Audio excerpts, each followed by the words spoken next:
Hey everybody, Dave Bazanko here, and welcome to day 11 of our 30-day challenge in mastering self-motivation. Today I want to ask the question, how important is community for you to be able to stay self-motivated and reach your goals? It's okay that you have your current friends. Your current friends are probably awesome people, but sometimes you need to make new friends in order to reach your goals, because not everybody that you know right now is on the same journey or on the same path, and you're not going to get the same support that you're going to get from your new friends as you are your current friends. So coming up today, what we're going to be talking about is the importance of community in reaching your goals. Now, I've talked about the importance of making new friends, building a community of supportive people to reach your goals. But you might be saying, hey Dave, I've already got a really solid community of friends around me. And what I want you to think about is, your friends who currently know and love you give you something called guarded support. What that simply means is they may not be on the same path or journey that you're on. They may not believe what you believe to be possible. So what they don't want is they don't want to see you getting hurt. They want you to, push yourself a little bit, but don't push too hard, because we don't want to see you fail. And when you're done pushing and trying this new thing and quit like you normally do, come on back over here with us, because we've got some coffee and donuts waiting for you. And there's a difference between that type of support and the unabashed belief that your new group of friends are going to bring to the party. Today I'm going to tell you a story about a good friend of mine. Her name is Diane, and I met Diane at the beginning of my Ironman journey. I was working with a coach who was helping me mentally prepare for the swim portion of my race. I had never done any open water swimming in my life. I had trained over the winter to swim the distance in an indoor pool, but now it was time to go out and get that experience in swimming in open water so that I would be mentally prepared to do that race. Now, the big thing about swimming in open water is that you have to get over something called a panic attack. If you've never had a panic attack before, this is where you start to get shortness of breath.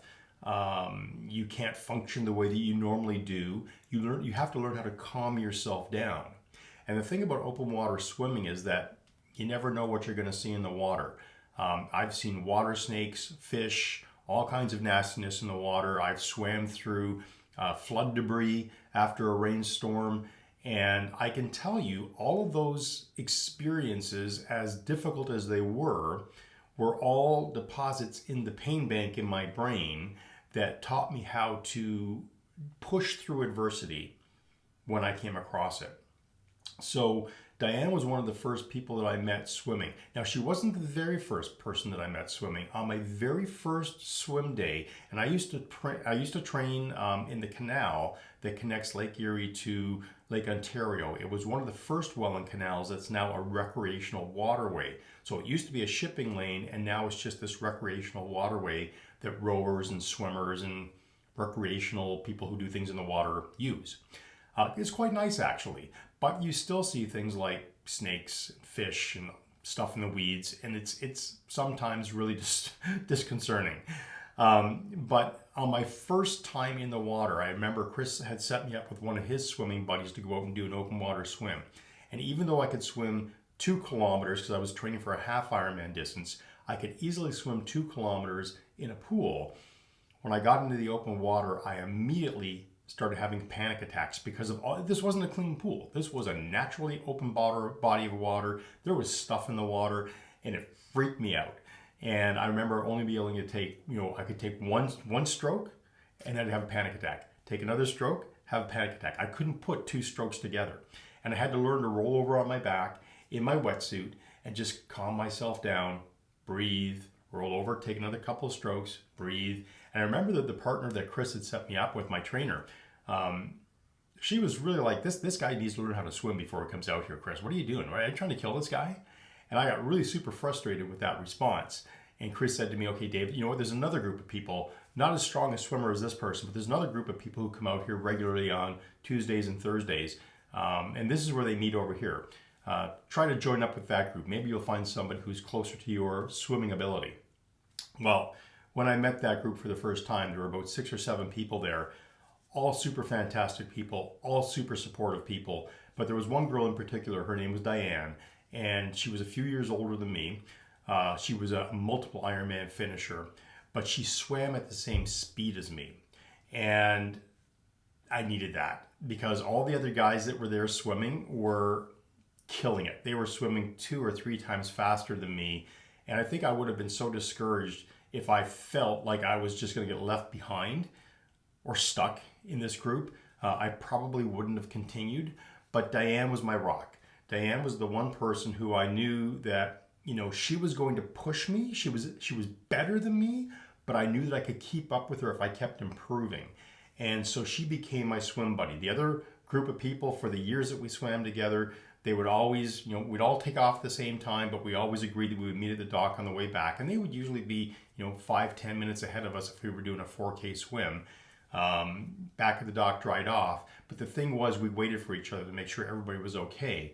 And what Diane did for me was not only did she push me to get incrementally better, but she also helped me believe in myself. So what Diane did was she would tell me, okay, today's going to be a quicker swim.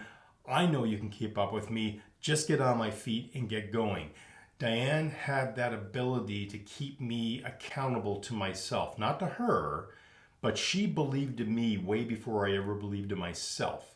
And she sometimes questioned some of the things my trainer or my coach was telling me to do because she didn't believe that was the right thing to be doing. So I had a very high level of confidence and trust in Diane over the years. And we did 2 or 3 Ironmans together, which was fantastic. We didn't do the races side by side because we were racing at different speeds, but we trained for the swims together, which was really important because it made me feel like I was part of this other community outside of my regular group of friends who didn't have the same experiences, who weren't chasing the same dreams. So it's okay to have, different groups of friends, but it's important that if you're chasing a goal and you don't have any friends who are chasing that same goal, it's important that you find your community of people who are on that path because they're going to keep you accountable to believing that your dreams are possible. And that's where the mental and emotional support comes in.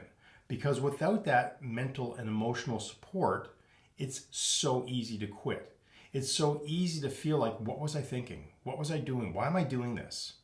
But once you make that connection in the community of other people, you don't want to let them down because they believe in you. Like I said, they believe in you way before you ever believe in yourself, especially if you're trying to do hard things. So, having that sense of, I don't want to let that person down. Why would I want to let myself down, let alone let them down?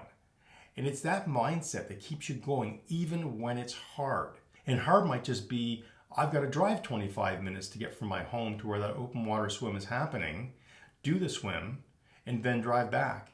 And I'll tell you, my heart rate going to those open water swims, I would be wearing my heart rate monitor, and I could see my heart rate was going up consistently as I was going to the water, because that was my body's fight or flight response going, you hate open water swimming, this is not going to be fun.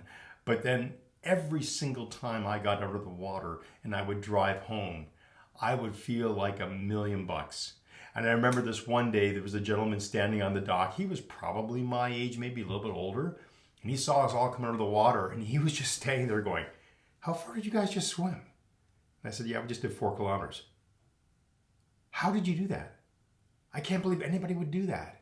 And when I met this guy, I thought to myself, this was me like a year ago. This was me before I started this journey. I couldn't imagine getting in the water and doing something as hard and difficult as swimming 4 kilometers. I thought that was impossible. And then I surrounded myself with the right group of people who helped me believe it was possible. And now I look at that and go, how could I possibly think that was hard? Yeah, it's you've got to train to get there, but once you get there, it's like riding a bike. Swimming is the most enjoyable part of the journey for me now, but I still sort of loathe going there because I know the water's gonna be cold when I jump in, but you get over that in like 30 seconds, not even, maybe 15 seconds, and it just becomes this relaxing part of the journey. And then when you get out of the water, again, you feel like $1,000,000 that you did this thing, and that other people are in awe of what you did. And that all helps fuel the fire, the passion to want to keep moving forward. And the last thing that a community can do for you is share knowledge. These are people who have kind of walked 1,000 miles in your shoes before. So, if you're stuck in not knowing what the next step in your journey might be, having a community of people around you to share knowledge is fantastic. I mean, I did not need that coach that I had paid for once I met this community of people, because I was self-motivated. I didn't need him to hold me accountable.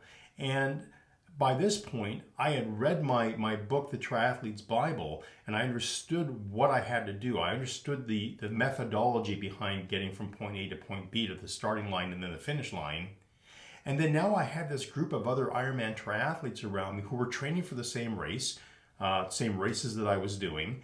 So we were all on the same sort of schedule. We were all sharing the same information. We were sharing where the best place to stay when you travel for a race so you could save some money. We were sharing nutrition tips. We were questioning each other when, hey, why are you doing that? I remember Diane asking me once, why are you training? Why are you riding your bike 5 hours when you're just doing a half Ironman race? Does this guy even know what he's talking about? Because they were questioning my coach who had done a full Ironman, and I was only training for a half Ironman. So they were questioning the volume of training that I was doing early on, and they were really concerned that I was going to get burnt out because I was overtraining for a shorter race.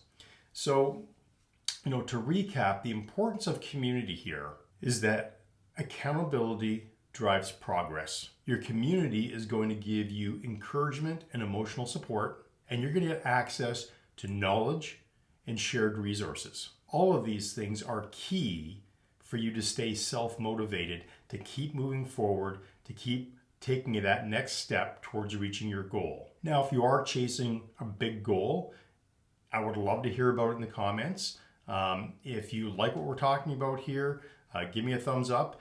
If you're enjoying this channel, consider subscribing. We're all in this together, and I'm going to continue to try to bring you as much value as I can based on my experiences and the challenges that we're going to put out to the community. And in tomorrow's video, we're going to be talking about something that I learned from James Clear's book, Atomic Habits, and that's becoming a certain type of person, and you can find that in this video coming up right here. Now, if you're still with me and you're on day 11 of our challenge, just give this a check here. 11 days in and learning how to become more and more self-motivated every single day. So thanks for watching today, and I look forward to connecting with you again on tomorrow's video. And remember, that video will be right here.